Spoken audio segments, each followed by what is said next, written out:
pesquisa em nível de graduação e pós-graduação do curso de Direito do Centro Universitário IESB. Bom, o nosso congresso, ele trata, então, agora de um tema que está presente em todas as pautas jurídicas, sociais, políticas, que é a questão dos direitos das mulheres. Nós estamos, então, enfrentando aqui reflexões acerca da implementação, então, dos direitos das mulheres aqui no Brasil e, claro, no mundo como um todo. E fazemos, então, transversalidades em cima deste tema. Para hoje, para o painel de hoje, eu tenho um prazer imenso de ter aqui conosco a expositora, a doutora Liliana Marques, que é presidente do Instituto de Direito de Família no Distrito Federal, é uma advogada que milita há muitos anos, há 3 décadas, não é, Liliana? Desculpa eu estar falando aqui, todo o seu vasto tempo de exercício com muito êxito, reconhecimento e notabilidade no Brasil acerca de todas as questões, todas as controvérsias, então, que versam sobre o direito de família. Eu agradeço muitíssimo, doutora Liliana, por ter aqui cedido uma parte aí do seu precioso tempo. Sei o quanto a sua agenda ela é complicada e tumultuada, e nós aqui do IESB agradecemos muito a aceitação do convite. Espero que este momento seja o primeiro de uma série de outros tantos. Muito obrigada. E para debater no painel de hoje, do 11º Congresso, temos, então, a advogada e professora da casa, doutora Janaína. Muito obrigada, doutora Janaína, que também é uma especialista, uma técnica, então, no ensino do direito de família e também no exercício e nas práticas que versam sobre o direito de família. É importante dizer que a doutora Liliana, ela enviou, então, preocupada, sistematizada e comprometida com todos os labores que lhe são demandados. Ela enviou aqui um roteiro que eu li e fiquei aqui grudada nesse roteiro, porque não é a minha área, e eu aprendi só de ler o roteiro que a doutora Liliana enviou, e ela vai tecer, então, primeiramente, conceitos preambulares acerca desse Instituto da Guarda Compartilhada. A doutora Eliana me dizia que sempre há uma confusão, né, doutora Eliana, com o que é guarda compartilhada e o que é convivência. Eu acho que eu estou falando correto. E, pois muito bem, então, ao tempo em que eu saúdo a todas e a todos os presentes, nossos graduandos, graduandas, mestrandos e mestrandas, eu passo, então, a palavra para a minha querida amiga, comadre, doutora Liliana. Muito obrigada. Eu que agradeço. Boa noite a todos e a todas. Boa noite. Um prazer estar aqui com a doutora Ani, com a doutora Janaína e todos os demais que estão participando, né? Hoje eu sou conselheira da OABDF e presidente da Comissão de Direito das Famílias e Sucessões. Na gestão passada, eu presidi o IBDFAM. Então, é uma área apaixonante que eu estou há quase 3 décadas. Eu falo, quem milita nessa área tem que gostar muito, e eu sou apaixonada. Bem, o que nós vamos conversar hoje? Guarda compartilhada.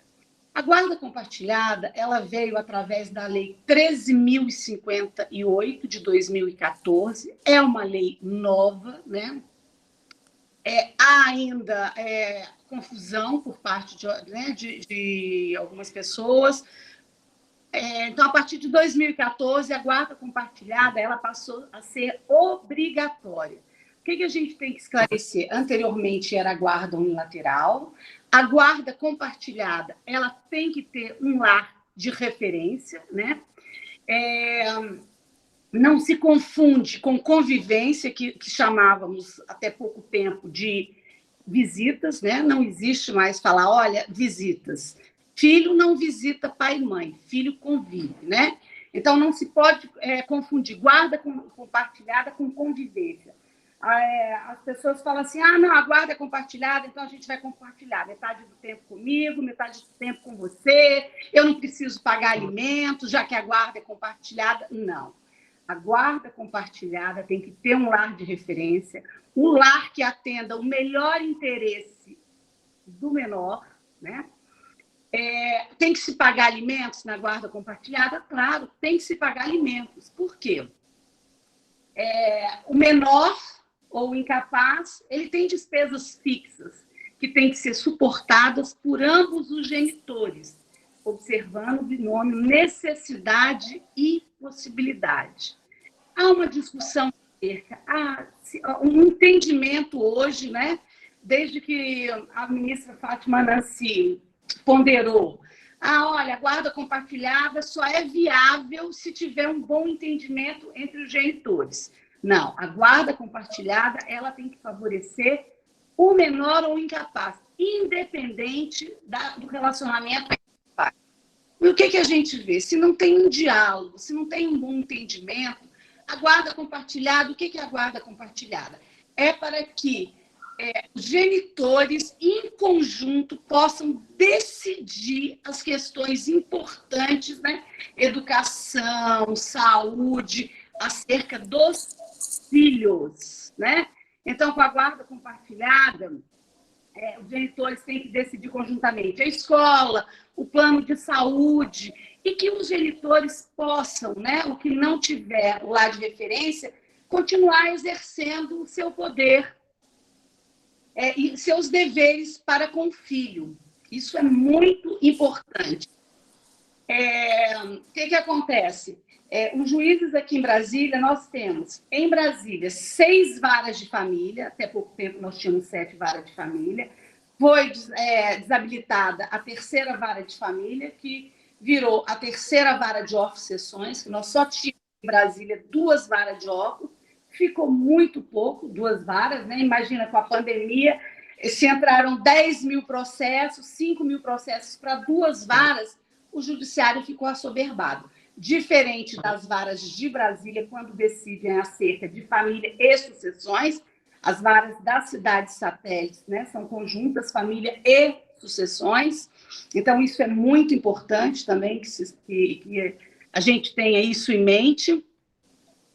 O genitor que não tem o lar de referência, ele vai ter o direito de decidir conjunto com o que tem todas as questões e decisões importantes acerca do filho.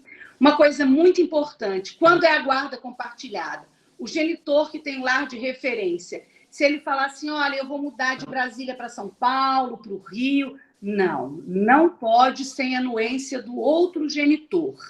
Se não tiver consenso entre as partes, vai ter que se judicializar uma ação, o que a gente fala que é lastimável, porque os genitores têm obrigação e sabem o que é melhor para os seus filhos, né? Levar para o judiciário, ora, decidam, é melhor acompanhar a mãe ou o pai, é melhor ficar na cidade que reside. Então, quando se tem a guarda compartilhada, uma das coisas mais difíceis é essa questão, é mudar de cidade.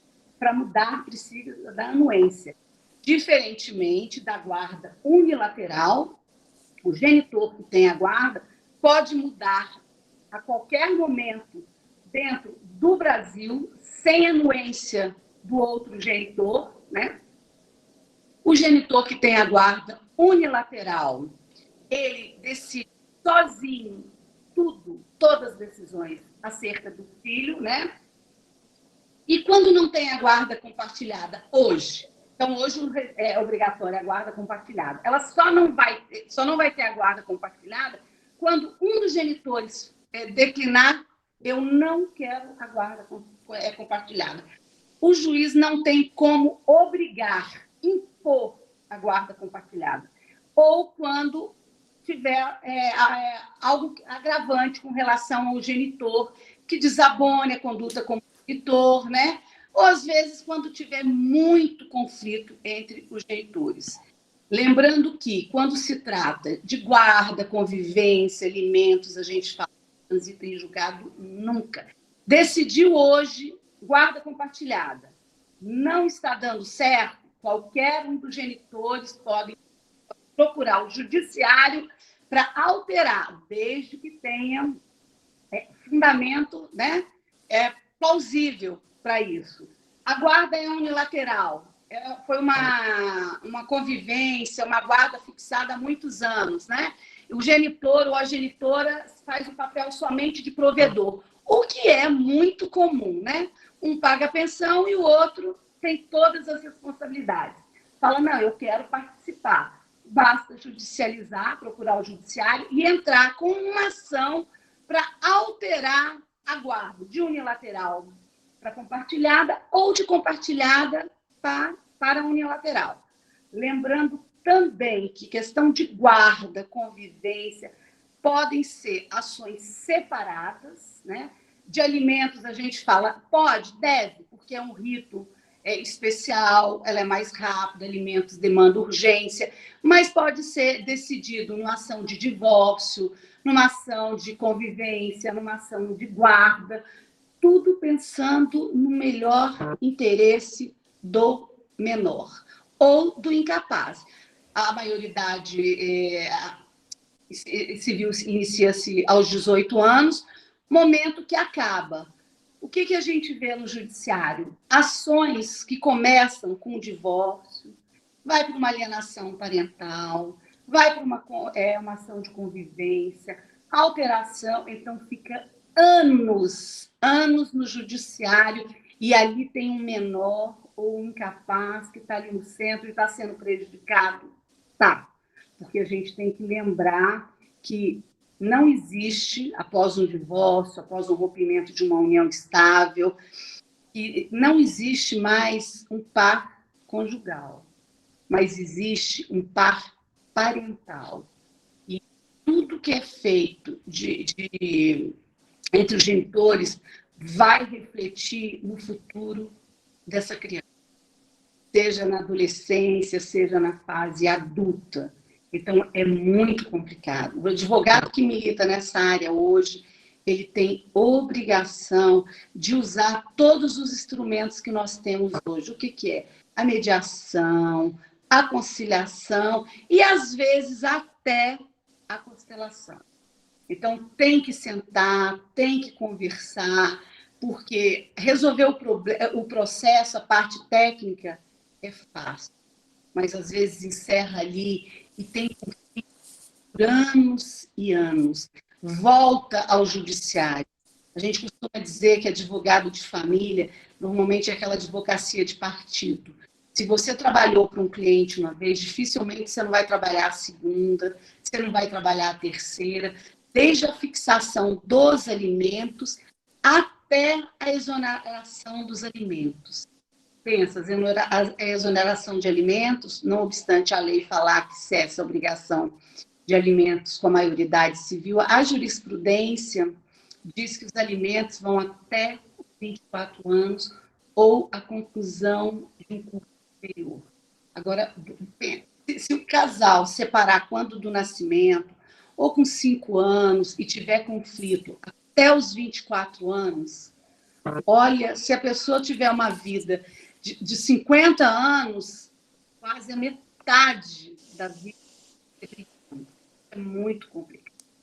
Então, a gente fala, tem que pensar, tem que refletir, aonde tem menor e incapaz, a gente tem que ter um outro olhar, a gente tem que tentar agregar o juiz, o promotor, os advogados, a equipe do psicossocial, né?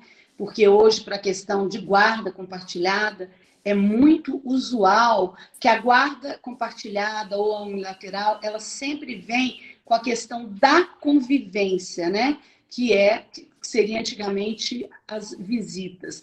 Então, 90% das ações se pede um estudo psicossocial.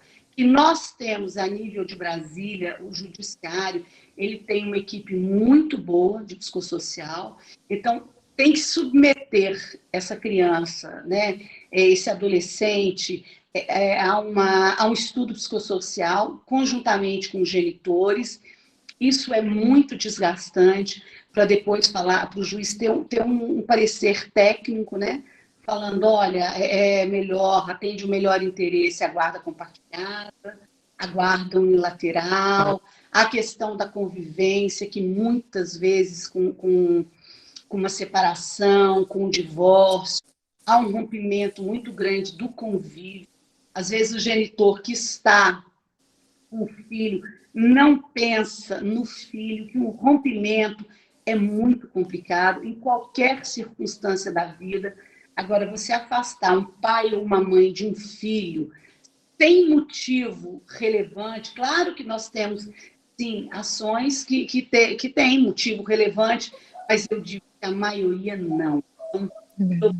Que convive diariamente com seus genitores, após um divórcio, passar a ter uma convivência quinzenal, com horário marcado, para pegar e para deixar, gente, os genitores sofrem, mas essa criança ou adolescente, muito mais. Infelizmente, isso é o que a gente vê todos os dias, o que a gente enfrenta todos os dias no tribunal. Doutora Janaína, eu não sei se a senhora comunga com a minha opinião, mas a gente tem que tentar amenizar todas as questões na área de família. Então, eu falo, eu sou sempre pela tratativa, pela tentativa de um acordo. Então, a gente não tem que pensar no genitores, a gente tem que pensar ali, olha, em quem está precisando, né? Em quem está pedindo socorro e às vezes não sabe como, e muitas vezes quem está do lado não percebe.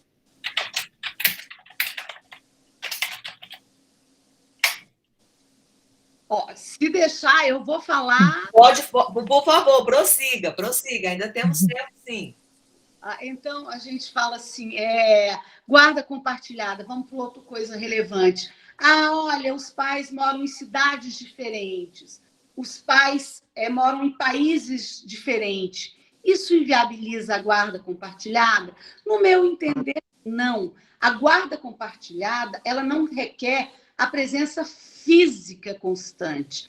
Ela requer o compartilhamento de decisões. E hoje, com a tecnologia, um genitor que estiver morando, a genitora em outro estado, em outro país, ele tem acesso todos os dias ao filho, ele tem acesso ao médico, ao pediatra, à escola, ao coordenador. Então, assim, e é muito importante para essa criança, esse adolescente, que os genitores conjuntamente possam decidir questão da escola, do médico, né? Autorização de viagem, mudança de residência, tudo conjuntamente. E tem uma outra coisa muito importante, não comum, mas hoje está se tornando, na guarda compartilhada. Guarda compartilhada, tá, os dois genitores, um lar de referência.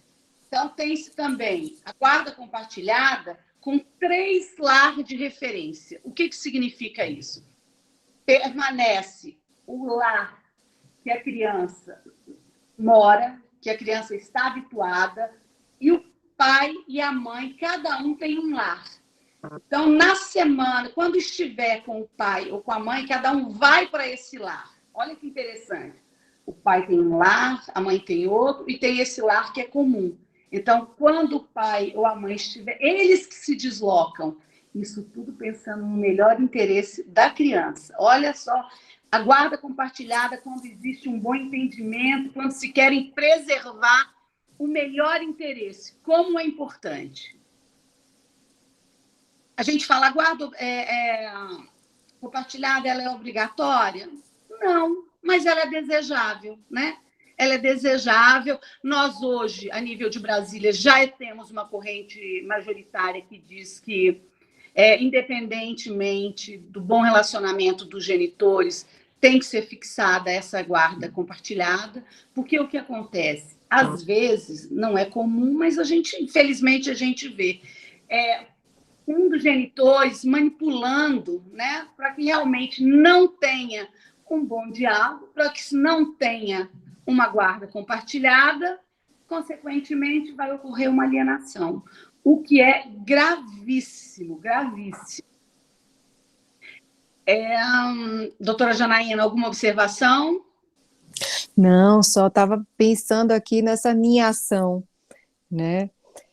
Como os doutrinadores chamam de ninhação essa questão dos genitores elencarem um lar, né?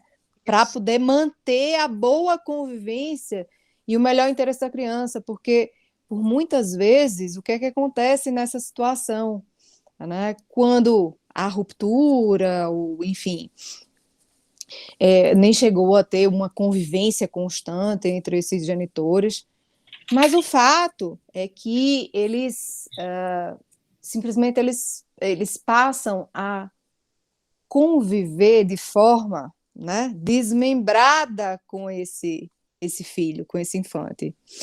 E aí o que é que acontece nessa hipótese, né? A criança, às vezes ela perde a referência de lá dela. Ela tem um brinquedo, mas ela não sabe se está na casa da mãe ou do pai, não é a casa dela.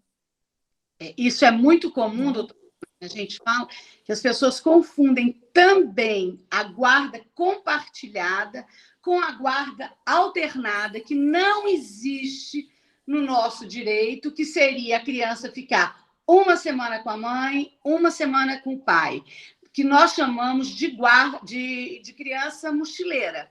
Como a senhora disse, olha, perde a referência. Cadê meu tênis? Eu quero essa roupa. Está na casa de um de outro.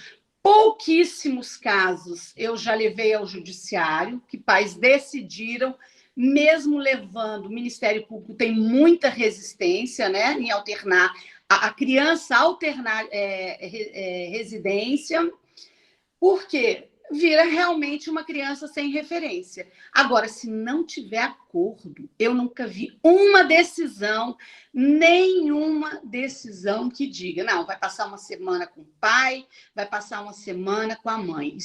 Isso seria a guarda alternada, que não tem no direito brasileiro, que é muito confundida com a guarda compartilhada. O que a doutora Janaína bem colocou, que é diferente de ter uma residência, que a criança vai ficar, quem vai alternar são os genitores. Isso é muito bom, mas também é muito raro de se ver, doutora Janaína, mas muito raro. Porque o que acontece? Se não tiver um bom entendimento entre os genitores, hoje, o que é o padrão de convivência para quem não tem um lar de referência? É de 15 em 15 dias, normalmente pegando na sexta na escola, devolvendo na segunda na escola e uma pernoite durante a semana. Quando muito, né? Imagina uma criança que convive ali diariamente com o pai, com a mãe, de repente romper dessa forma. Mas, infelizmente, levar para o nosso judiciário, olha, não, então tá, ó, o pai vai ver segunda, quarta e sexta. Não tem, porque criança tem uma rotina, Ministério Público não vai dar parecer favorável, a menos que exista uma relação muito boa, muito saudável entre os genitores, e eles queiram preservar essa rotina, falar, não, olha, o pai vai levar na escola todos os dias, a mãe vai buscar, o pai acompanha numa atividade extracurricular, a mãe vai acompanhar em outra. Esse é o mundo ideal. Mas, infelizmente, não é o mundo real. A gente vê muito mais conflitos, muito mais. São raros quando a gente chega numa audiência de Sejusc, que hoje qualquer processo ele vai passar pelo Sejusc. E qual que é a regra do Sejusc? O próprio conciliador ele não tem acesso aos autos, ele está ali para tentar conciliar. Nós vamos para uma audiência onde as partes vão expor o que está acontecendo. Elas sentem necessidade de falar, né? Elas precisam ser ouvidas. Isso, às vezes, se não tem alguém conduzindo muito bem a audiência, gera mais conflito, que às vezes uma simples palavra errada, eu não digo que nem seja direcionada, nem seja o objetivo, mas pode magoar a outra parte e inviabilizar qualquer acordo. Porque o ideal seria a gente chegar numa audiência ou antes e falar, excelência, homologa o nosso acordo.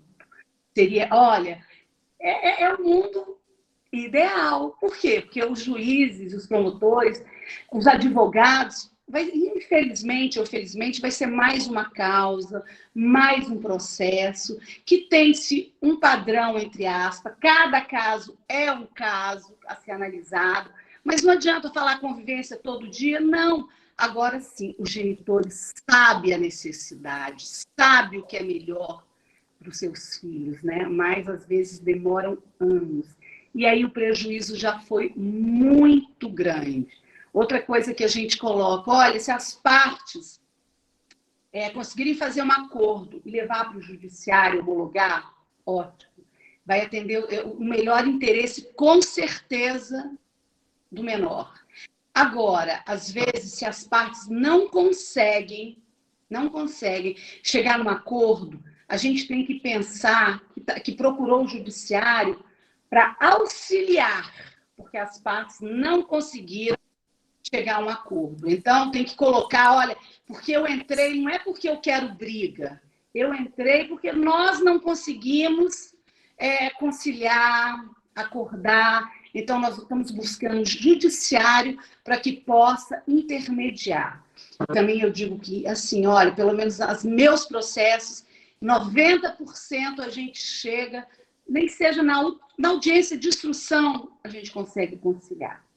Porque numa audiência de instrução e julgamento, nós estamos ali com o juiz, com o Ministério Público, eles sabem que na área de família, as partes chegam ali, precisa falar, querem falar, isso é muito importante. Por isso que uma audiência na área de família não é como trabalhista, que você marca de 15 em 15 minutos.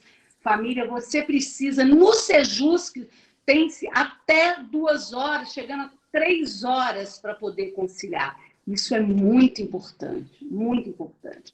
Às vezes a pessoa fala, ela desabafa, ela se sente assim, aquilo que estava reprimido, né? A tristeza, não sei se a raiva, mas é muito importante, muito.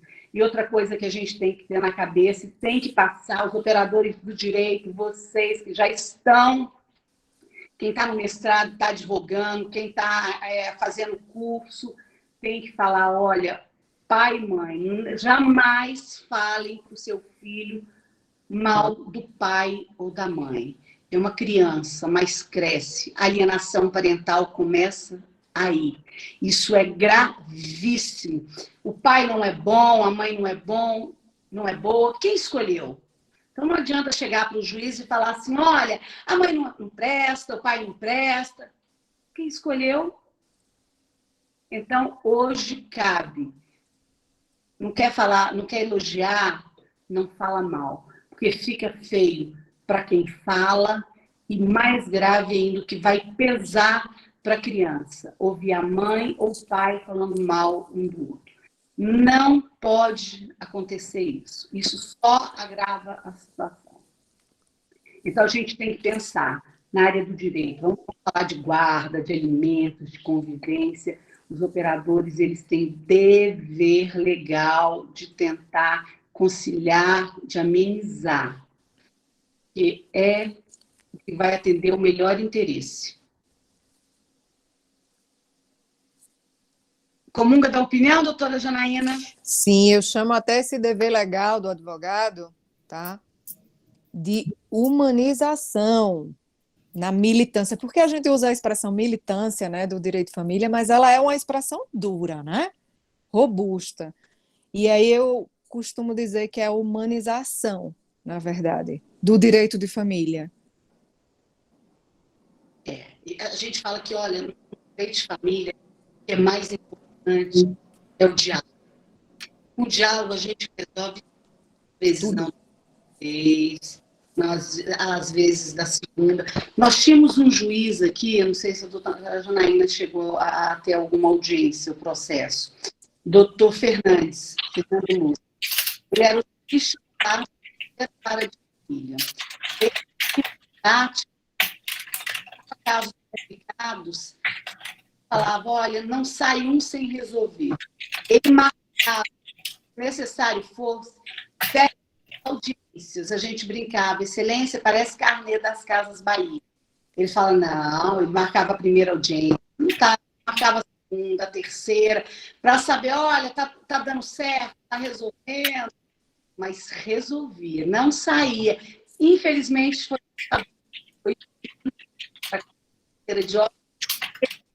promovido para a turma um brilhante magistrado, um ser humano. A gente brincava que até os advogados, às vezes, tinham medo dele. Ele era muito austero, mas ele resolvia, não saía assim um caso. E ele lembra de todos. Isso é muito importante. Junto na vara de família tem que gostar também do que está fazendo. Tem que ouvir partes, tem que dar um espaço. Ninguém chega numa audiência de família tranquilo, todo mundo chega nervoso, tenso. Está ali para resolver, está ali para fazer um rompimento, seja de uma jura de amor, né?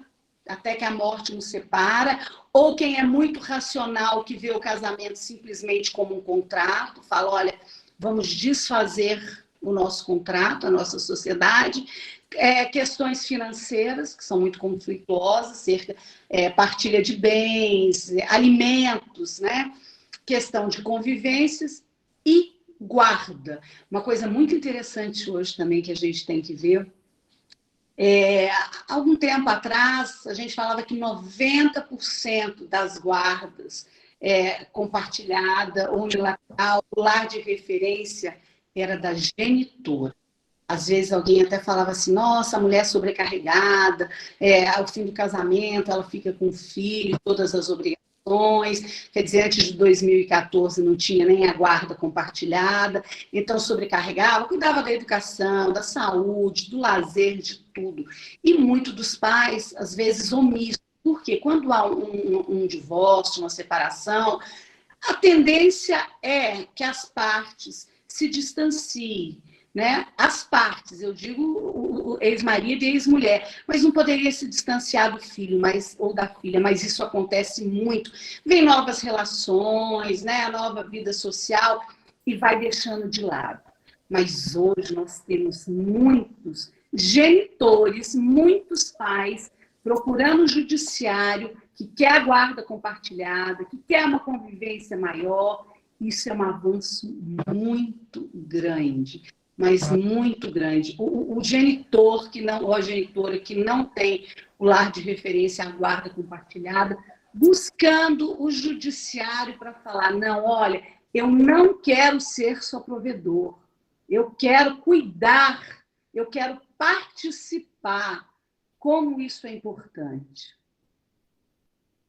Excelente, doutora Liliana. Eu acho que com todos essas elucidações, não é? Esses esclarecimentos jurídicos e experienciais e vivenciais, não é? Nas práticas, então, contenciosas e consensuais no direito de família, efetivamente no que diz respeito à guarda compartilhada, é interessante aqui a gente perceber que o papel do advogado ele também está pautado naquela conduta de desconstruir mágoas, não é, doutora Liana? Desconstruir mágoas, tentar, então, funcionar efetivamente como um verdadeiro mediador ou mediadora, porque, efetivamente, quando chega nas audiências, quando chega, então, as postulações perante o Poder Judiciário, o que efetivamente eles vão tentar, num primeiro momento,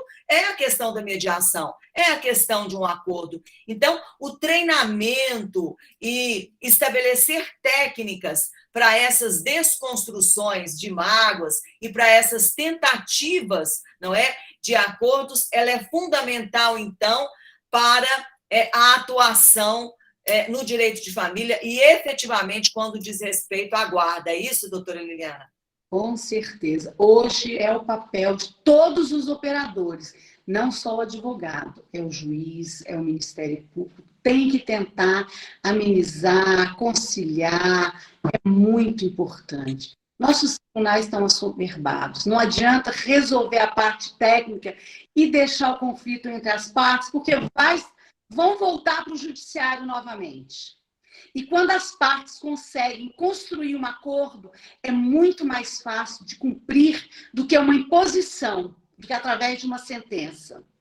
Então, é muito importante essa construção e o papel do advogado é muito importante. Tá certo. Bom, nós acompanhamos aqui na sexta-feira aquela drástica morte da cantora Marília Mendonça.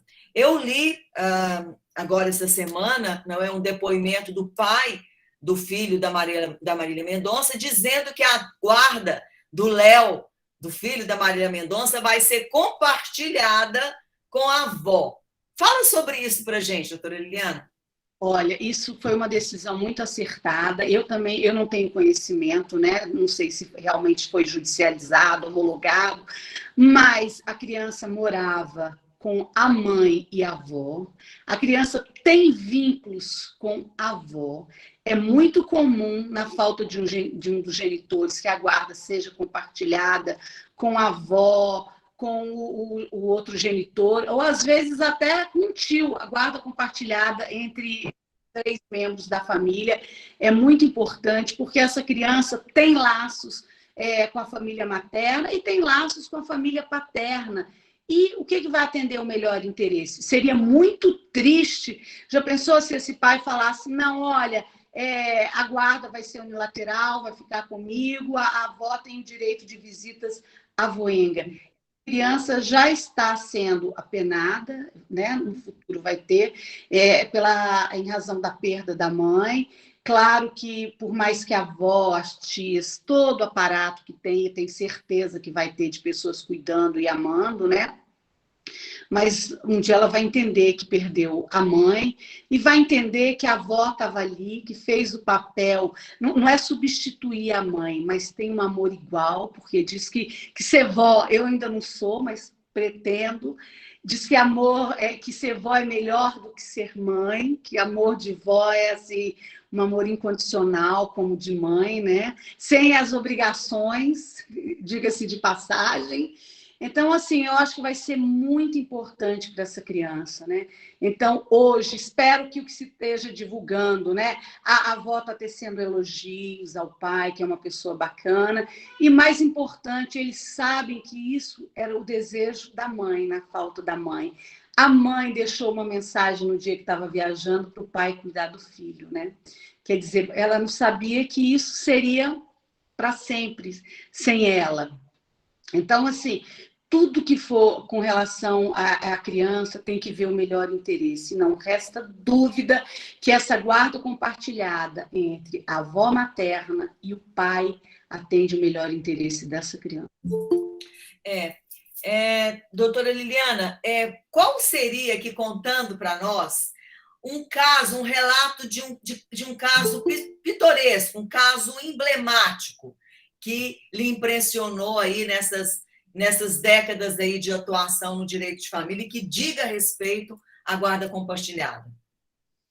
Olha, eu sou muito emotiva, né? Então eu falo que todo dia o que eu vejo, eu me surpreendo e eu falo, meu Deus, achei que eu não ia ver mais isso. São casos, como eu até comecei a falar, de guarda entre 2 ou 3 membros da família, porque perde a mãe ou perde o pai, o que fica não tem responsabilidade, chega a mexer com droga, com coisas ilícitas, tem um abandono afetivo, não perde a guarda, tem a guarda de direito compartilhada com outra pessoa, mas de fato não exerce. Aí eu vou para outra esfera. Aquele pai que chega no escritório e fala, olha, eu levava meu filho todos os dias para a escola, eu almoçava com ele todos os dias. O casamento acabou e eu sou privado hoje. Eu posso ver meu filho 4 vezes no mês, ou seja, 4 dias de 30 dias. Isso é doloroso, isso é emblemático. Como é que a gente fala? Como é que o judiciário vê isso, né? Sem ter elementos, pede-se para fixar, fixa uma guarda compartilhada, mas uma convivência ínfima. Eu entristeço com esses casos todos os dias, que eu falo, olha, o genitor que está fazendo isso, ele não está enxergando o filho, ele não está enxergando que lá na frente ele vai ter problema. Vai ter problema sim, porque vai ser uma pré-adolescente ou uma adolescente problemático, que às vezes a criança não externa esse sofrimento, mas claro que ela está sofrendo por ser afastada de alguém que lhe dava carinho, estava todos os dias. Eu já tive crianças, adolescentes, que chegou para mim e falou, eu quero falar com o juiz, eu quero estar com meu pai, eu quero estar com a minha mãe. Então, isso dói todos os dias. E o advogado, ele faz o seu papel, ele leva para o judiciário, mas quando tem menor incapaz, o juiz tem que ouvir o Ministério Público, tem que ter um parecer, volta, tem que ter uma decisão, e a gente fala, às vezes a decisão não é o que a gente quer, mas decisão judicial a gente tem dois caminhos, ou a gente cumpre, ou a gente recorre, né? Então a gente fala, para o bom interesse, a gente leva, sai uma decisão que não agrada, vamos levar para a segunda instância, vamos agravar? Vamos. Muitas vezes a gente reverte essa decisão e não há nada mais gratificante para advogar que você. Agora, nós temos que ter cuidado, porque em todo o processo, em todas as relações, a gente fala que tem três verdades. O cliente chega e expõe uma situação,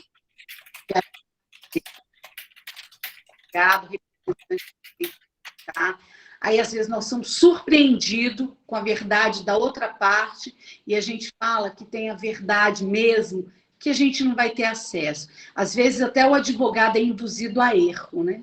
Que chega lá o cliente, acaba sensibilizando o advogado, falando. Então, hoje em dia, não é que eu seja dura, mas eu falo, olha, a gente tem que preservar o filho. As relações entre o par parental, que não é mais um par conjugal, a gente tem que deixar de lado. Se a gente tem que resolver a guarda compartilhada, é visando o melhor interesse do filho. Não é o que atende o melhor interesse do pai. Ah, eu quero pegar só no sábado, porque na sexta eu sempre gosto de tomar um chopp. Não, domingo, não. Eu quero devolver domingo depois do almoço. Não, não é assim. É do jeito, da forma, da maneira que vai atender o melhor interesse. Então, assim, quem é pai, quem é mãe, quem é operador do direito, tem que pensar aí assim e tem que botar em prática. A gente tem que tentar transformar o mundo, principalmente como operador de direito. Mesmo que seja um pontinho para tentar melhorar, se a gente sair de uma audiência, falar conciliou, resolveu, olha, isso é tão gratificante, é um pinguinho no oceano, mas ali começam as transformações. Ótimo. Então, a sua recomendação é que, para os nossos graduandos que têm essa tendência a partir, então, para a atuação no direito de família, efetivamente adquirir esse ethos conciliador, esse ethos desconstrutor de hostilidades e efetivamente construir, então, uma ideologia, internalizar, então, entre os pais, que, efetivamente, o que está em jogo é verificar e perceber que o bem vivencial da criança, é o que os nossos futuros advogados do direito de família têm que efetivamente se ater, né, doutora Liliana e doutora Janaína? Na parte de direito de família, poderia fazer aqui uma descrição para nós o que mais assoberba o judiciário na área de família? Seriam, então, contendas interligadas aos bens ou contendas interligadas à guarda compartilhada? Ou, então, elas se equivalem?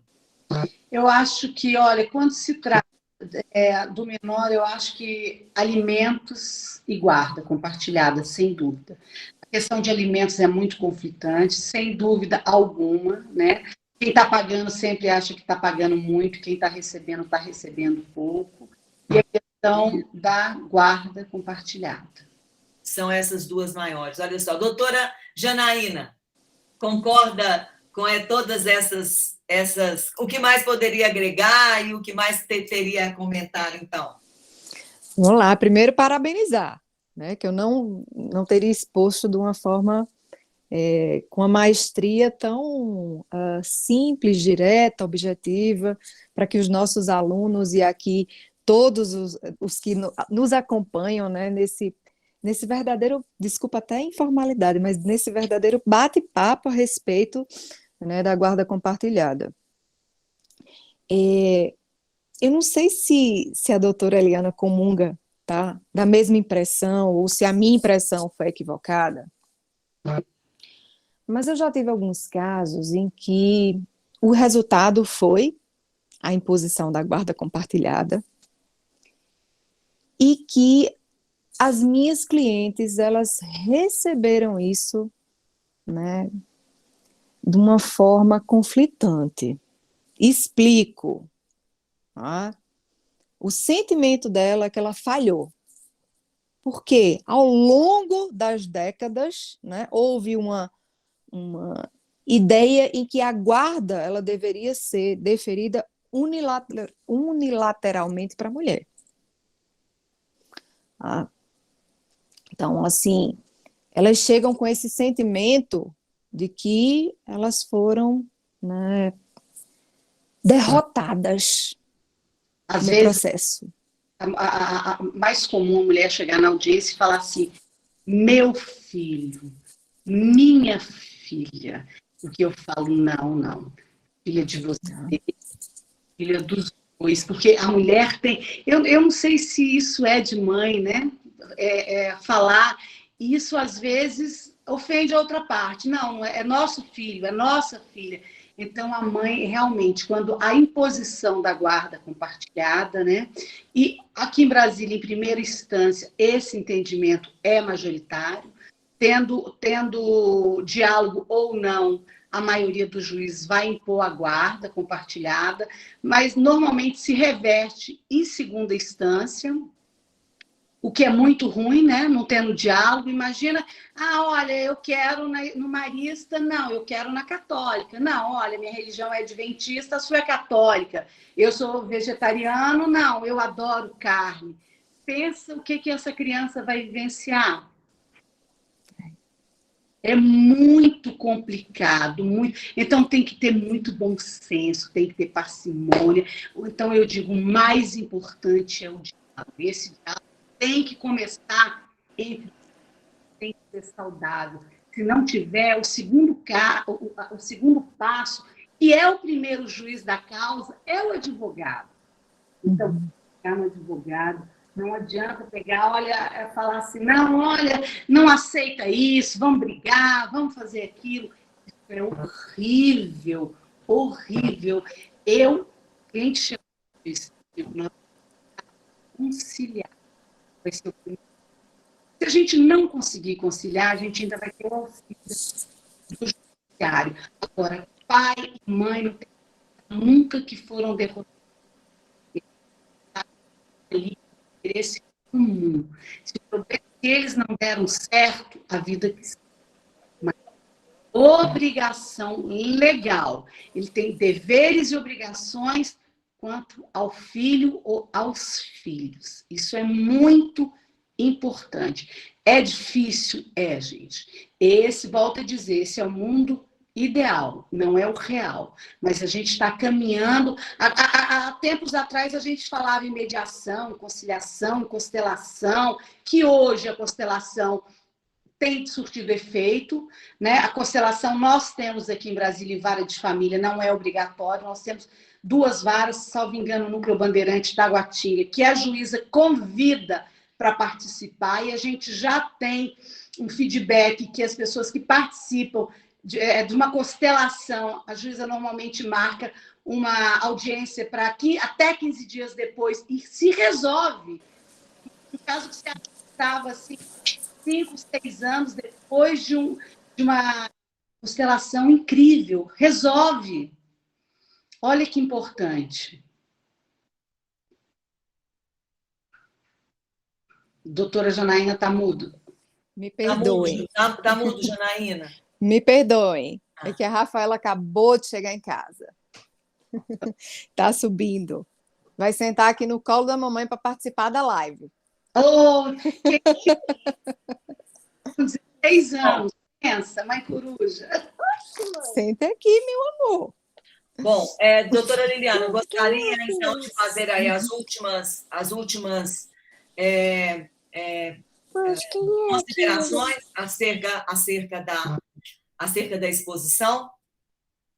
Sim, claro. Olha, a todos vocês que estão na área do direito, que pensar em vir para a área de família e sucessões, venham. Agora, vocês têm que gostar muito. Advogado nessa área é como psicólogo.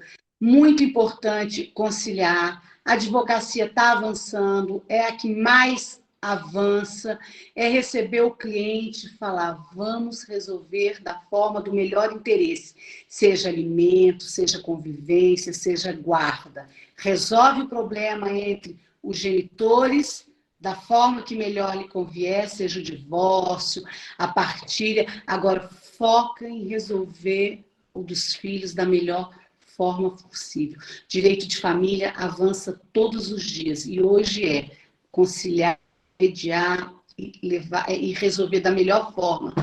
Se possível, levar para o judiciário só homologar. É difícil, mas nós estamos avançando. Eu tenho fé, apesar das 3 décadas, que eu vou ficar mais algumas e eu vou olhar e falar, olha, gente, hoje a gente está vendo como deveria ser há muito tempo atrás. Olha, doutora Liliana, eu também eu reitero e faço coro aos comentários da doutora Janaína, no sentido de que a sua exposição foi absolutamente didática, era isso que a gente tinha efetivamente comentado, a doutora Liliana perguntou quais serão os meus destinatários, os mestrandos, serão os graduandos. Eu falei, olha, vamos dar prioridade aos nossos graduandos, né? E a doutora Liliana seguiu aí efetivamente o que nós havíamos comentado, que era essa exposição, essa explanação tão didática, tão clara e tão cativante ao mesmo tempo. Eu acho que clama, doutora Liliana, por um segundo painel ainda dentro deste congresso, para nós falarmos sobre ação de alimentos. O que acha? O que doutora Janaína e doutora Liliana acham? Acho perfeito. No próximo painel?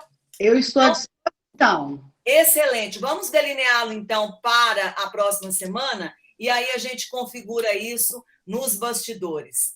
Tá bem? Doutora Janaína, uma última palavra, uma última consideração, que nós já vamos para outra live. Olha, só gostaria de agradecer a doutora Liliana pelo compartilhamento da experiência. Hoje, nossos alunos, eles saem dessa live, certo? Com a certeza de que eles poderão operar, tá? No ramo do direito de família. E eles aprenderam hoje que a chave para esse caminho é a conciliação, é o diálogo. São atitudes mais humanas que farão com que os operadores, todos os operadores e os envolvidos, né, obtenham sucesso nas demandas do direito de família. Excelente. Então, doutora Liliana, já vamos agendar, então. Vai novamente tumultuar a sua agenda, não é? A sua agenda aí de advogada, de conselheira, de presidente, de mãe, de esposa. Mas agora, aqui eu vou apelar para as nossas demandas universitárias para que haja esse encaixe. Eu termino, então, a live fazendo uma declaração a você, Liliana, que eu tenho profunda admiração pela sua pessoa, uma profunda admiração pela sua trajetória de luta, de êxito, de dedicação, né? A Liliana foi minha aluna. A gente não tem muita diferença de idade aí não, né, Liliana? Só vão pensar que eu sou muito mais velha. Mas a doutora Liliana foi minha aluna já no final do curso, praticamente, eu acompanhei toda a dedicação, todo o empenho, todo o entusiasmo, não é? Todo esse atiramento, né? Tão dedicado com que faz e imprime em todas seu locus, né? Seu locus profissional, seu locus pessoal. Quero lhe dizer que eu amo você muito, amo muito a sua pessoa e lhe admiro muito, viu? Muito obrigada por estar aqui. Só me Beijo no seu coração. Boa noite a todos e a todas. Muito obrigada. Um abraço a todos e a todas. Obrigada, doutora Janaína. Boa noite a todos, obrigada a todos. Até o próximo encontro. Até o próximo.